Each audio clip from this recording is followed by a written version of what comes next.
Hello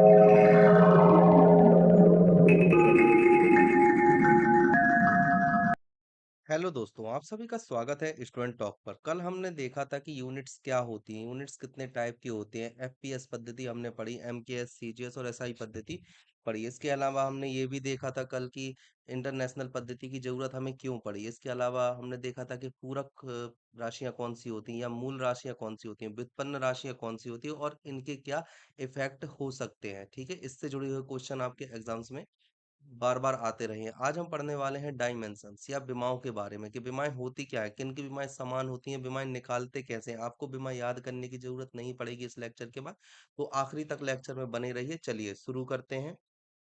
देखिए, सबसे पहला पॉइंट यहाँ पर दिया गया है डायमेंशन के बारे में कि कुछ भौतिक मात्राएं होती हैं जिनका प्रतिनिधित्व करने के लिए द्रव्यमान, लंबाई और समय का उपयोग किया जाता है। मैंने आपको पिछले लेक्चर में बताया था कि तीन मेन राशियां बनाई गई थी जिनको कि हम उपयोग करके भौतिक विज्ञान की सभी राशियों को निकाल सकते हैं, और उसके लिए चुना गया था द्रव्यमान को, लंबाई को और समय को। अब यहाँ पर आपको एक वर्ड दिख रहा है, जिन शक्तियों तक बढ़ाया जाए। शक्तियों तक बढ़ाया जाए का मतलब क्या है? जैसे द्रव्यमान 0 है अगर पावर, तो इसकी शक्ति कम होगी। 1 है तो ज्यादा हो जाएगी, 2 है तो ज्यादा हो जाएगी। इसी तरह से लंबाई में L1, L2, L3 इस तरह से बढ़ती जाती है। सेम काम टी में होता है। अगर आप टी को भी कंटिन्यू बढ़ाते जाओगे तो इसकी पावर या इसकी शक्ति बढ़ती जा रही है, ये कहने का मतलब है। तो जहां तक बढ़ाया जाता है उसे उस भौतिक राशि का आयाम या डायमेंशन बोल देते हैं। तो यहाँ से क्या चीज निकल कर आती है कि जो विमाएं होती हैं या आपकी जो डायमेंशंस होती हैं, डायमेंशंस और कुछ नहीं होती, वो पावर होती है।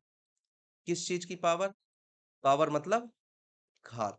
ठीक है, डायमेंशन मतलब घात, विमाएं मतलब घात होती है और कुछ भी नहीं होती है। जैसे यहाँ पर आपको एग्जाम्पल के तौर पर क्या दिया गया है? बल। बल इक्वल टू होता है एम इंटू ए। अगर आप F is equal to m a से निकालते हो, एम का क्या होता है? द्रव्यमान। द्रव्यमान को हम किस में लिखते हैं? किलोग्राम में। और त्वरण क्या होता है? इंटू करके त्वरण होता है मीटर पर सेकेंड स्क्वायर। तो यहाँ से आप विमान निकालोगे, द्रव्यमान की कितनी निकलेगी? एम 1। और मीटर की कितनी निकलेगी? L1। और सेकंड की कितनी निकलेगी? T-2। तो यहां से विमा क्या हो जाएगी? M1L1T-2। इस तरह से। तो ये क्या है? ये है विमाएं, ये है आयाम, और इन्हें हम बोल देते हैं विमाएं। ठीक है, ये चीज आपको याद रखनी है। वही चीज यहाँ पर लिखी हुई है, द्रव्यमान 1, लंबाई 1 और समय -2। कुछ अलग नहीं है। दूसरा, अगर आप देखते हो आयामी सूत्र क्या होता है, तो आयामी सूत्र का सीधा सा मतलब होता है कोई भी अगर आपको राशि दी गई है, मान लीजिए आपको फोर्स दिया, या आपको वेग दिया है, या आपको त्वरण दिया हुआ है, तो आप इसे एम एल टी के फॉर्म में आप कैसे व्यक्त करोगे? इन फॉर्म में व्यक्त करने को ही हम बोल देते हैं, वही हो जाता है आयामी सूत्र या विमीय सूत्र। जैसे अगर एफ है तो एफ का क्या लिखोगे आप? M-L-T-2। वेग का आप क्या लिखोगे? M0 L-T-1। और ए त्वरण का क्या लिखोगे? L-T-2। तो ये क्या होती है? ये होते हैं विमीय सूत्र। समझ रहे हो? मतलब MLT के फॉर्म में आप लिख देते हो किसी भी राशि को, तो उसे हम बोल देते हैं विमीय सूत्र। ये चीज आपको याद रखनी है। वही चीज यहाँ पर लिखी हुई है कि MLT पदों में व्यक्त करने को आयामी सूत्र कहा जाता है। ठीक है, ये चीज आपको याद रखनी है। अगला आपको दिया गया है आयामी समीकरण क्या होता है? तो भौतिक मात्रा के साथ बराबर करते हैं, मतलब विमीय सूत्र जो है उसे भौतिक मात्रा के साथ बराबर करते हैं, उसे हम बोल देते हैं विमीय समीकरण। देखो, ये वाला था विमीय सूत्र। ठीक है, अब ये किस चीज का विमीय सूत्र है ये अभी आपको पता नहीं है। जब आप इसको इक्वल में लिख दोगे, मतलब वर्क इक्वल टू ML2T-2, तो आप समझ जाओगे कि ये वर्क का विमीय सूत्र है। तो इसे आप बोलोगे समीकरण। वैसे भी समीकरण में आपने एक चीज देखी होगी कि समीकरण में दो पक्ष होते हैं, एक तो होता है LHS राइट हैंड साइड, और दूसरा होता है RHS मतलब राइट हैंड साइड और लेफ्ट हैंड साइड। जब ये दोनों चीजें होती हैं तो हम इसे बोल देते हैं समीकरण। तो समीकरण होगा ये। ठीक है, और विमीय सूत्र या आयामी सूत्र क्या होगा? सिर्फ इतना। ये चीज आपको याद रखनी है। ओके, इस स्लाइड में केवल इतना ही था। आगे देखते हैं। अगली स्लाइड में आपसे बात की गई है भौतिक मात्राओं के वर्गीकरण की। तो मात्राएं, जो भौतिक मात्राएं होती हैं उनके भी वर्गीकरण होते हैं आयामों के आधार पर। देखो, इसके मेनली चार होते हैं, लेकिन उसके पहले दो में हम बांटते हैं। अगर आप फिजिकल क्वांटिटी को लेते हो, यहाँ पर आप देख सकते हो फिजिकल क्वांटिटी, तो इसे एक डायमेंशनल और डायमेंशन लेस दो तरीके से बांटा गया है। ठीक है, अब देखो डायमेंशन में भी क्या होता है? एक होता है आपकी कांस्टेंट वैल्यू, एक होती है कांस्टेंट, और एक होती है वेरिएबल। अब देखो कांस्टेंट में अगर आप बात करते हो तो कांस्टेंट में क्या आएगी? एक ऐसी वैल्यू जो फिक्स है, मतलब नंबर तो फिक्स है। कहने का मतलब क्या है? नंबर फिक्स है उसका। जैसे कि अगर आप बोलो प्रकाश का वेग, मतलब प्रकाश वेग की अगर आप बात करते हो तो इसका नंबर फिक्स है 3 × 10⁻8। लेकिन इसमें भी विमाएं होती हैं, क्या होती है इसकी विमा? मीटर पर सेकंड स्क्वायर इसकी यूनिट। और विमा क्या हो जाएगी? LT-2 हो जाती है, मीटर पर सेकंड होती है LT-1, ठीक है। वहीं अगर आप बात करते हो वेरिएबल की, तो देखो वेरिएबल में क्या होता है? वेरिएबल में आपको लेना है जैसे डिस्टेंस हो गया, डिस्प्लेसमेंट हो गया, जैसे कि यहाँ पर नंबर फिक्स था। और अगर आप वेरिएबल में देखो तो वेरिएबल में क्या होता है? नंबर वेरी करता है। क्या करता है? वेरी। और अगर आप वेरी के तौर पर देखो तो सबसे पहले आप क्या देखोगे? इसमें आप देखोगे दूरी को। दूरी डिस्टेंस इतनी अगर आपने मानी है 1 मीटर है, ठीक है। यहाँ पर आपने मानी है कितनी हो गई? 2 मीटर हो गई। तो आप यहाँ पर देख रहे हो कि यूनिट तो सेम है, मीटर है, मतलब डायमेंशन है, लेकिन यहाँ पर नंबर चेंज हो गया, मतलब कि ये वेरी कर रही है, तो इसे हम बोल देंगे वेरिएबल। समझ में आ रही है बात? ओके, बढ़िया। यहाँ पर भी वही चीज दी हुई है पूरी, कि अगर डायमेंशनल कांस्टेंट की आप बात करते हो तो वेलोसिटी ऑफ लाइट आ जाती है वैक्यूम में। इसके अलावा आप देख रहे हो कि आर जो होता है यूनिवर्सल गैस कांस्टेंट होता है, कैपिटल आर, वो आ जाता है। स्टीफन कांस्टेंट, जितने भी कांस्टेंट होते हैं, बोल्टमैन कांस्टेंट हो गया, प्लांक कांस्टेंट हो गया, ई बराबर एच न्यू हम जब लिखते हैं। और यूनिवर्सल ग्रेविटेशनल कांस्टेंट होता है F = G × M1 M2/r²। तो जी की वैल्यू भी कांस्टेंट होती है, कितनी होती है? 6.67 × 10⁻⁻11 न्यूटन इंटू मीटर स्क्वायर पर किलोग्राम स्क्वायर होती है इसकी वैल्यू। ठीक है, तो देखो इसमें भी न्यूटन इंटू मीटर स्क्वायर पर किलोग्राम स्क्वायर, मतलब कि यहाँ पर जो यूनिट है वो तो है, मतलब डायमेंशन है, लेकिन जो नंबर है वो फिक्स है, इसलिए क्या हो जाएगा? कांस्टेंट में आ जाएगा। यहाँ पर अगर आप देखते हो तो डिस्टेंस, डिस्प्लेसमेंट, फोर्स, मास, टाइम, ये सब चीजें नंबर्स में चेंज होती रहती हैं। अगर आप देखो मास को, है ना, मास कितना होता है? 1 किलोग्राम शुगर होती है, 2 किलोग्राम शुगर होती है, मतलब कि जो नंबर्स होते हैं वो तो चेंज हो रहे हैं पर यूनिट चेंज नहीं होती। समझ रहे हो आप? अब यहाँ पर अगर आप देखते हो डायमेंशन लेस फिजिकल क्वांटिटी, तो ये भी दो प्रकार की होती है, एक होती है कांस्टेंट और एक होती है वेरिएबल।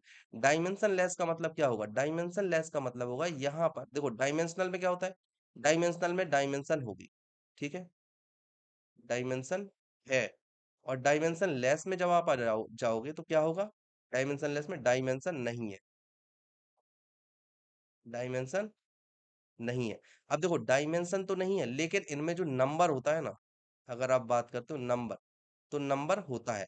अब देखो डायमेंशन लेस कांस्टेंट की अगर आप बात करो तो जितने भी नंबर होते हैं, जैसे जितने भी होल नंबर आप ले लो, जैसे यहाँ पर आपको एग्जाम्पल के तौर पर दिया है 0 1 2, क्या इनकी कोई यूनिट होती है? ये तो नॉर्मल गिनती है। 0 1 2 3 4 5, आप कितने भी पर चले जाओ। यहाँ पर अगर आप साइन थीटा को देखो, जैसे ये लिखा हुआ है साइन थीटा, ठीक है। साइन थीटा अगर आपने मान लीजिए साइन 30 लिखा, साइन 30 की वैल्यू कितनी होती है? 1/2, तो 1/2 है, ये एक नंबर है, ठीक है। मतलब नंबर तो है पर डायमेंशन नहीं है। ओके। अब दूसरी तरफ अगर आप डायमेंशन लेस वेरिएबल की बात करते हो तो यहाँ पर मेनली जितने भी बटे वाले फॉर्म आते हैं, कहने का मतलब ये है, यहाँ पर आपको दिया है रिलेटिव इंडेक्स। अगर आपको रिलेटिव इंडेक्स पूछा जाए, क्योंकि ऊपर सापेक्ष और निरपेक्ष दो तरीके के इंडेक्स होते हैं, तो यहाँ पर आपसे पूछा है रिलेटिव इंडेक्स, तो वो एक डायमेंशन लेस क्वांटिटी हो जाएगी। डाई इलेक्ट्रिक कांस्टेंट, ये भी एक डायमेंशन लेस, जैसे स्ट्रेन, सबसे अच्छा उदाहरण स्ट्रेन, तनाव, ये भी एक डायमेंशन लेस क्वांटिटी हो जाती है। यंग प्रत्यास्थता गुणांक एक डायमेंशन लेस क्वांटिटी है। अगर आप बात करो यंग प्रत्यास्थता गुणांक क्या होता है? लंबाई में परिवर्तन अपॉन प्रारंभिक लंबाई, तो यहाँ पर क्या हो जाएगा? मीटर और मीटर, मीटर से मीटर कैंसिल, लेकिन इसकी एक वैल्यू आएगी। समझ गए?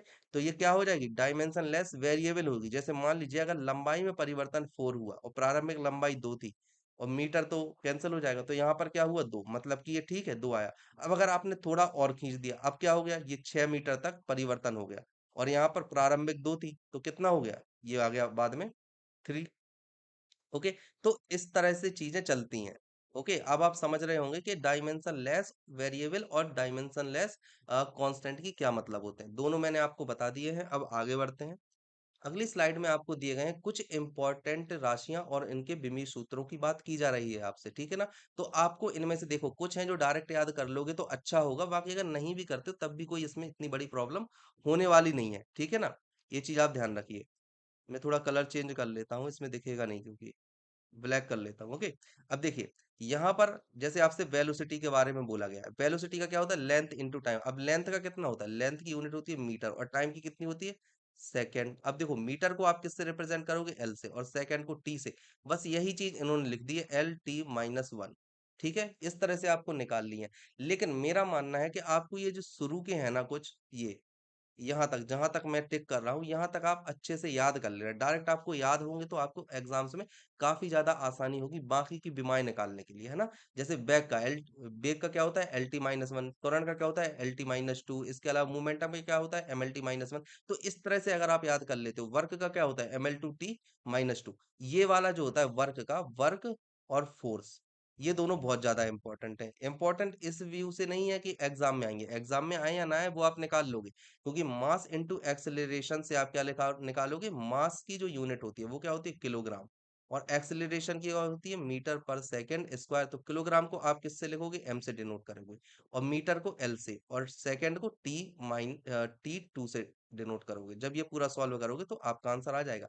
लेकिन ये जो दोनों होती है ना, फोर्स और वर्क, स्पेशली वर्क की, तो वर्क की क्या होती है, कई चीजों के साथ समानता दर्शाती है। जो वर्क की विमाएं होती है या विमीय सूत्र होता है, कई चीजों के साथ समानता दर्शाता है, इसलिए आपको वर्क की याद कर लेना चाहिए। अब देखिए यहाँ पर आपको ग्रेविटेशनल कांस्टेंट की बात की जा रही है, तो देखो अगर आपको फोर्स का याद होता तो आपको यहाँ पर निकालना नहीं पड़ता। अब डायरेक्ट फोर्स का रख देते, क्या रख देते, MLT-2, डायरेक्ट आपने रखा MLT-2, और यहाँ पर आर है, आर क्या होती है, दूरी, तो क्या हो जाएगा, L2। वहीं अगर आप देखो यहाँ पर M1 और M2, तो ये है द्रव्यमान M और M। अब M से M कैंसिल होगा, और जब आप इसे सॉल्व करोगे तो क्या निकलेगा, M-1 L3T-2। इस तरह से आपको निकालनी है।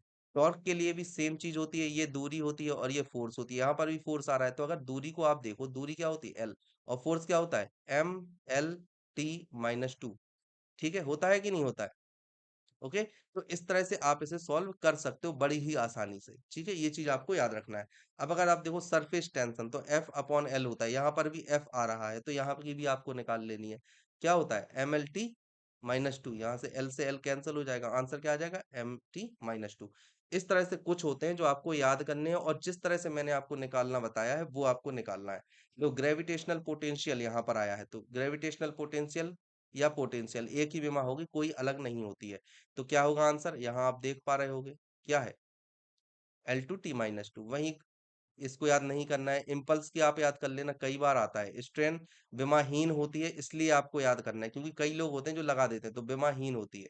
ओके, प्रेशर ग्रेडियंट, ये सब चीजें आप आसानी से कर लोगे, कोई दिक्कत नहीं होगी इसमें। कुछ होते हैं जो अक्सर एग्जाम्स में पूछे जाते हैं ना, ये केवल ये इसलिए लिखे गए हैं जिससे कि आपको कुछ प्रैक्टिस हो जाए और आप उसे आसानी से कर पाओ। अब यहाँ पर देखो, प्रेशर, प्रेशर की बीमा कई बार आ जाती है, प्रेशर और प्रतिबल, दो चीजें होती हैं, ठीक है ना, इन दोनों की बीमाएं कई बार आ जाती है एग्जाम में। किस चीज की, दाब और प्रतिबल, तो ये दोनों आपको पता होनी चाहिए। ठीक है, इन दोनों को आप निकालेंगे। अब देखो, जैसे प्रेशर की फोर्स अपॉन एरिया होता है, एफ की क्या होती है, MLT-2, और एरिया की क्या होती है, L2। अब जब आप इसको सॉल्व करोगे तो क्या निकल कर आएगा, M1L-1 और T-2 निकल कर आ जाएगा। समझ रहे हो? तो इस तरह से अगर आप पढ़ते हो तो आपको एग्जाम्स में बहुत ज्यादा हेल्प मिलने वाली है चीजों को लेकर। इफिशियंसी क्या होती है, इफिशियंसी होता है इकाई समय में किए गए कार्य। समझ गए, इफिशियंसी कहलाती है कार्य को। ठीक है, कितना आपने दिया, कितनी आपने उसको एनर्जी दी, और इकाई समय में किया गया कार्य क्या कहलाता है, वो कहलाती है पावर। ठीक है, और एफिशिएंसी क्या कहलाती है, कितना आपने उसे दिया इनपुट और कितना आपको मिला आउटपुट। तो आउटपुट अपॉन इनपुट। अब आपने देखो, जो आउटपुट दोगे, जो इनपुट दोगे जिस राशि का, उसी राशि का आउटपुट निकलेगा। अगर आपने ऊर्जा दी तो ऊर्जा के फॉर्म में आउटपुट आएगा, अगर आपने वोल्टेज दिया तो वोल्टेज के फॉर्म में आउटपुट आएगा। तो यहाँ पर ये समान राशियां हो जाती हैं। समान राशियां होने की वजह से इनका विमीय सूत्र M0L0T0 हो जाएगा। ये कैसी होगी, ये वेरिएबल तो है लेकिन डायमेंशन लेस। समझ में आ रही है बात? तो ये किस तरह की होती है, कभी आपसे इस तरह से भी पूछा जा सकता है, तो आपको पता होना चाहिए कि ये डायमेंशन लेस वेरिएबल है। ठीक है, देखो, चीजें कठिन होती नहीं है, चीजें कठिन इसलिए लगने लगती हैं क्योंकि हम उन चीजों को बारीकी से पढ़ते नहीं है। अब इसमें कुछ नहीं है, लेकिन डायमेंशन लेस वेरिएबल वहां पर अगर आप देखोगे तो वहां पर जब एग्जाम होता है ना, तो एग्जामिनेशन हॉल में इतने जल्दी माइंड क्लिक नहीं करता है। अगर आपने पढ़ के जाते हो, आप भले ही एक बार पढ़ के जाओ किसी चीज को, तो आप देखोगे एग्जामिनेशन हॉल में बहुत जल्दी क्लिक करती हैं चीजें। समझ रहे हो, आप थोड़ा सोचने के बाद आपको समझ में आ जाएगा, लेकिन कई बार यदि आप किसी चीज को कभी आपकी नजरों के सामने ही नहीं आई, तो आपको उसमें काफी समय देना पड़ता है, और एग्जाम में तो टाइम इंपॉर्टेंट होता है। अगर आप टाइम खराब करते हो किसी भी चीज में तो डेफिनेटली उससे आपको लॉस होने वाला है। ओके, तो इस चीज का आपको ध्यान रखना है। ये कुछ कांस्टेंट होते हैं, जैसे प्लांक कांस्टेंट हो गया, ये भी कैसा होता है, ये भी होता है डायमेंशन लेस। ओके, अब यहाँ पर आप देखोगे हीट कांस्टेंट होता है, लेकिन ये कैसा है, डायमेंशन लेस तो है लेकिन कांस्टेंट है, मतलब फिक्स है, वेरिएबल नहीं है। तो ये सब चीजें हैं जो आपको याद करनी है, कुछ चीजें हैं जो आपको निकालनी है, इनमें से जो इंपॉर्टेंट है वो आपको पढ़ने हैं, मैक्सिमम आपको नहीं पढ़ने हैं। ओके, अभी मैं आपको कुछ एग्जाम क्या कहते हैं, लेक्चर खत्म होने के बाद इंपॉर्टेंट इंपॉर्टेंट क्वेश्चन करवाऊंगा, करीब 100 क्वेश्चन हम करने वाले हैं इस चैप्टर से जुड़े हुए। तो जब आप वो करोगे तो आपके जितने भी डाउट है सभी क्लियर हो जाएंगे, ऐसा मुझे भरोसा है। ओके, चलिए, ये सभी हैं, ये सभी यूनिट आपको पढ़नी है, सभी याद करनी है, धीरे धीरे, एक साथ नहीं। और बहुत सारा, जब तक सिलेबस खत्म होगा तब तक आप ऑलरेडी ऑलरेडी जो ये 50-60 आप देख रहे हो, इनमें से 40 तो आपको सिलेबस खत्म होने तक पूरी ही याद हो जाएंगी। जब आप इलेक्ट्रिसिटी पढ़ोगे तो कुछ इलेक्ट्रिसिटी की याद हो जाएंगी, हीट पढ़ोगे हीट की हो जाएंगी, साउंड पढ़ोगे साउंड की हो जाएंगी, जब लाइट पढ़ोगे तो लाइट की कुछ यूनिट्स होती हैं, कुछ राशियां होती हैं, विमीय सूत्र होते हैं, वो आपको ऑलरेडी याद हो जाएंगे। तो अभी बस उतना ही करना है जितना आपको जरूरत है ना, पूरे पढ़ने की जरूरत नहीं है। आप जैसे जैसे सिलेबस में आगे बढ़ोगे हर चीज का विमीय सूत्र आपको याद हो जाएगा, जो भी इंपॉर्टेंट होगे विमीय सूत्र मैं आपको हर चैप्टर में हर राशि से जुड़े हुए बताते चला चला जाऊंगा। ओके, चलिए, अब देखिए यहाँ पर आती है कुछ शॉर्टकट ट्रिक होती हैं। देखो क्या होता है, शॉर्टकट ट्रिक कुछ नहीं है, ये एक आपसी समझ होती है, शॉर्टकट कुछ नहीं होता है। शॉर्टकट एक ऐसी चीज होती है जो आपके माइंड ने बार बार प्रैक्टिस की और आपने उस चीज को गौर कर लिया कि यार ये स्टेप जो है बेकार है, ये स्टेप हमें नहीं करनी, ये स्टेप टाइम कंज्यूमिंग है, हम यहाँ से डायरेक्ट पहुंच सकते हैं, वही शॉर्ट ट्रिक बन जाती है। ठीक है, अब देखो यहाँ पर शॉर्टकट का एक सीधा सा मतलब है, जैसे आपको यहाँ पर 4 फॉर्मूले दिए जा रहे हैं, यहाँ से भी आप बी निकाल सकते हो, चुंबकीय क्षेत्र की तीव्रता। ठीक है, निकाल सकते हो ना, ठीक है। यहाँ से आप चुंबकीय क्षेत्र की तीव्रता निकाल सकते हो, यहाँ से भी निकाल सकते हो, यहाँ से भी निकाल सकते हो और यहाँ से भी निकाल सकते हो। अब आपके पास में ये 4 फॉर्मूले हैं जहां से आप चुंबकीय क्षेत्र की तीव्रता निकाल सकते हो। तो आपको ऐसा फॉर्मूला चूज करना है जहां से ये तीव्रता निकालना आसान हो। अगर आप इस वाले फॉर्मूले में रखकर हल करने की कोशिश करोगे तो यहाँ से आपको काफी परेशानी हो सकती है, क्योंकि थोड़ा सा भयानक दिख रहा है, होनी नहीं चाहिए, क्योंकि अगर आप इधर देखो तो इसकी कोई डायमेंशन नहीं है, साइन थीटा की कोई डायमेंशन नहीं है, डायरेक्ट आ जाएगा। इधर से करोगे इसकी कोई डायमेंशन नहीं है, इधर से करोगे तो इसकी डायमेंशन है, इधर भी है इधर भी है। यहाँ पर आओगे तो इसकी कोई डायमेंशन नहीं है पर इसकी है और इसकी है। तो आपको इनमें से ऐसा फॉर्मूला चूज करना है जो आपके लिए सबसे ज्यादा आसान हो।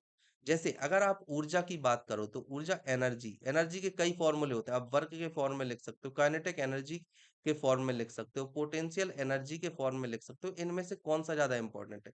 वहीं अगर आप वर्क की बात करो तो वर्क भी कई तरीके से हो सकता है, आप वर्क को ऊर्जा के फॉर्म में लिख सकते हो, काइनेटिक ऊर्जा पे एनर्जी, पोटेंशियल एनर्जी के फॉर्म में लिख सकते हो, लेकिन वर्क का जो सबसे आसान होता है वो क्या होता है, F × D, बल गुणे विस्थापन। हम इससे ही निकालते हैं क्योंकि F का हमें ऑलरेडी पता है क्या होता है, ML T - 2, और यहाँ पे डी, डी की क्या हो जाएगी L, तो क्या हो जाएगा ML2T - 2। ठीक है, ये चीज हो गई।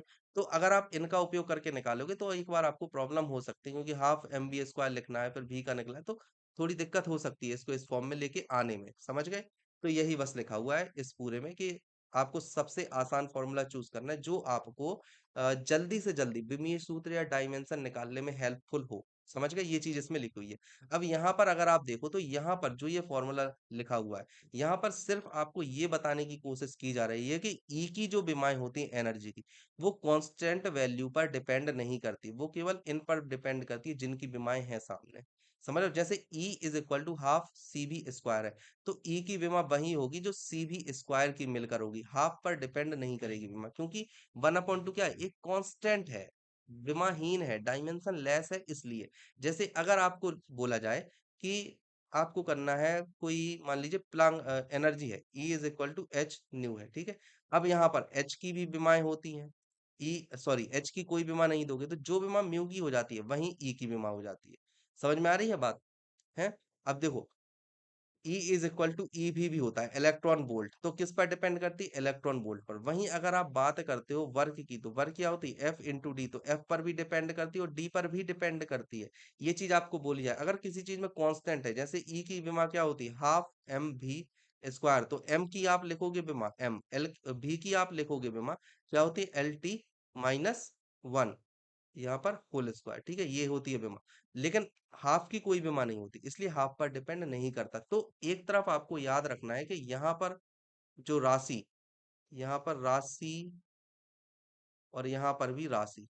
ठीक है, जिन यूनिट्स की राशियां होती हैं केवल उन्हीं को आपको कंपेयर करना है, जिनकी कोई राशि नहीं है, आयामहीन है, मतलब राशिहीन है, तो उनके आयाम का भी कोई प्रभाव नहीं पड़ेगा। ओके, चलिए अब हम देखते हैं अगली स्लाइड। इसमें भी सेम चीज आपको बताई गई है। निर्वात में प्रकाश का वेग आप क्या निकालोगे, म्यू। ये चुंबकशीलता कहलाती है, जिसको कि आप निकाल कर आसानी से देख सकते हो। ठीक है, देखिए अब यहाँ पर दिखाया गया है आपको कि वर्क है। वर्क क्या होती है, ये होता है पीवी, ये होता है एनआरटी। ये क्या होता है, गैस समीकरण है।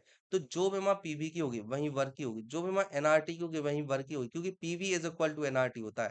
आपने देखा होगा गैस समीकरण की अगर हम बात करें, गैस समीकरण तो क्या होता है, PV is equal to N R T होता है ना, ये होता है गैस समीकरण। अब यहाँ पर जो विमा पीवी की होगी वही एनआरटी को, क्योंकि एलएचएस की जो विमा होती है, एलएचएस साइड जो विमा होती है वही विमा आरएचएस साइड होती है, मतलब कि दोनों साइड सेम डायमेंशंस होती हैं। ये चीज आपको याद रखनी है। अब क्यू भी बिल्कुल क्यू भी होता है सी बी स्क्वायर। अभी हमने देखा कि हाफ सी बी स्क्वायर, वैसे देखा जाए तो हाफ सी बी स्क्वायर होता है, लेकिन यहाँ पर आयाम की बात की जा रही, तो जो आयाम होता है ना वो हाफ पर डिपेंड नहीं करता, सिर्फ सी बी स्क्वायर पर डिपेंड करता है। ठीक है, इसलिए हम ऐसा लिखते हैं। ओके, आप आई होप कि आप यहाँ पर समझ पा रहे होंगे। ठीक है, यहाँ पर भी हाफ क्यू भी होता है। ठीक है, Q is equal to C upon भी होता है, C इज इक्वल टू होता है क्यू भी। होता है कि नहीं होता है, समझ रहे हो आप, sorry, Q is equal to होता है सी भी, ये होता है Q इज इक्वल टू होता है सी भी। तो यहाँ पर इन्होंने क्या किया है, Q की जगह पर सी भी रख दिया है, ये वाली, तो ये वाली वैल्यू आ गई। अब Q भी के बराबर भी वर्क होगा, सी भी के बराबर भी वर्क होगा। ठीक है, क्यू स्क्वायर अपॉन सी, फिर इन्होंने यही किया, भी की जगह पर क्यू अपॉन सी रख दिया। तो आपको कहने का ये मतलब है, अब जैसे ये एल आई स्क्वायर कोई फॉर्मूला नहीं होता है, पहली बात तो ये याद रख लो। फॉर्मूला क्या होता है, हाफ एल आई स्क्वायर। ये क्या होता है, ये स्वप्रेरण ऊर्जा होती है। क्या होती है, स्वप्रेरण ऊर्जा है ये। लेकिन आप चूंकि यहाँ पर आयाम की बात कर रहे हो, सिर्फ आयाम की, तो क्या होगा, यहाँ पर हाफ को नहीं लेंगे, हम लेंगे केवल एल आई स्क्वायर को। समझ में आ रही है बात। तो क्योंकि एल की विमा होती है, आई की विमा होती है, आई हाफ की कोई विमा नहीं होती, इसलिए इसका प्रभाव नहीं पड़ेगा। ये चीज आपको यहाँ पर बताई जा रही है। ओके, अगला। अब यहाँ पर आप देख पा रहे हो कि निम्नलिखित के आयाम समान होते हैं। कुछ ऐसी चीजें होती हैं जिनके आयाम समान होते हैं, और एग्जाम्स में कई बार ऐसी चीजें पूछी जाती हैं। आपको चार ऑप्शन दे दिए जाते हैं और बोला जाता है निम्न में से किसके आयाम समान है, या किसकी विमीय समान है, विमीय सूत्र समान है। दूसरी तरफ आपसे ये पूछा जाता है कि चार ऑप्शन दे के पूछा जाएगा कि किसका समान नहीं है। तो आपको ये चीजें हैं जो कि याद होनी चाहिए, कुछ चीजें आपको याद करनी है, इसलिए जरूरी है कि अगर आप याद कर लोगे ना, समान वाले अगर आप याद कर लेते हो, तो एग्जाम में काफी ज्यादा फायदा हो जाएगा आपको। आपको वहां हर एक बेमानी निकालनी पड़ेगी। ठीक है, जैसे ऊर्जा और कार्य की समान होती है, आप लिख सकते हो। ठीक है, इसी तरह से कुछ हैं जो आपको याद करनी है, लेकिन ये वाली याद नहीं करनी है जो यहाँ पर दी हुई है कि Q is equal to C V force. ये आप सभी जानते हो यार। फोर्स इक्वल इक्वल टू क्या होता है, क्यू ही होता है कि नहीं होता है? विद्युत क्षेत्र में इकाई आवेश पर किया गया कार्य क्या कहलाता है, इकाई आवेश पर कोई कार्य किया जाता है, क्या होता है, बल। होता है कि नहीं। तो ये चीज नॉर्मल है, ये चीज आपको पता है, ये आपको नहीं पढ़नी है। ठीक है, लोच का मापांक ये आपको याद करने हैं। ठीक है, लोच का मापांक और यंग मापांक, थोक मापांक, कठोरता का मापांक, तनाव दबाव, ये वाली जो होती है ना, ये चीज आपको करनी है। जैसे तनाव और दबाव आपसे पूछ देंगे, प्रतिबल और प्रेशर आपसे पूछा जाता है। ठीक है, विकृति को यंग प्रत्यास्था गुणांक से आप कंपेयर करके आपसे पूछ लेंगे। तो ये चीज आपको पता होनी चाहिए। आगे बढ़ते हैं। देखिए यहाँ पर है निम्नलिखित के आयाम समान होते हैं, आपको ये पता होना चाहिए। देखो त्वरण क्या होता है, पॉजिटिव। ठीक है, मंदता क्या होती है, नेगेटिव। ये भी त्वरण है और ये भी त्वरण है। केंद्रापसारण मतलब कि उप अपकेंद्री है ये, है ना, अपकेंद्री है। और ये अभिकेंद्री आपको लिखाइए। अभिकेंद्री को क्या बोलते हैं, सेंट्रीपिटल। और अपकेंद्री को क्या बोलते हैं, सेंट्री फ्यूगल। ठीक है ना, तो ये चीजें आपको पता ही है। गुरुत्वाकर्षण आप ये जानते ही हो, ये समान होते हैं। यहीं पर ये चीज भी दी है, निम्नलिखित के आयाम भी समान होते हैं, तो ये चीज भी आपको पढ़ लेना है। देखो बोल्ट्जमैन स्थिरांक और एंट्रोपी ये कई बार एग्जाम्स में पूछा गया है, तो ये चीज आपको याद रखनी है कि इन दोनों के समान होते हैं। ये याद करना इतना इंपॉर्टेंट नहीं है, ये जब हम हीट वगैरह पढ़ेंगे तो वहां पर बोल्ट्जमैन कांस्टेंट का अपने आप ऑलरेडी आपको याद करवा दिया जाएगा। ओके, आई होप कि आज के लेक्चर में आपको जरूर कुछ ना कुछ सीखने को मिला होगा। तो अगर आपको ऐसा लगता है आपके लिए ये क्लासेस बेनिफिशियल है, तो आप प्लीज पिछले लेक्चर्स को भी देखिए। इसके अलावा चैनल को सब्सक्राइब कर दीजिएगा और अपने दोस्तों के साथ शेयर ज़रूर कर दीजिएगा। Thank you.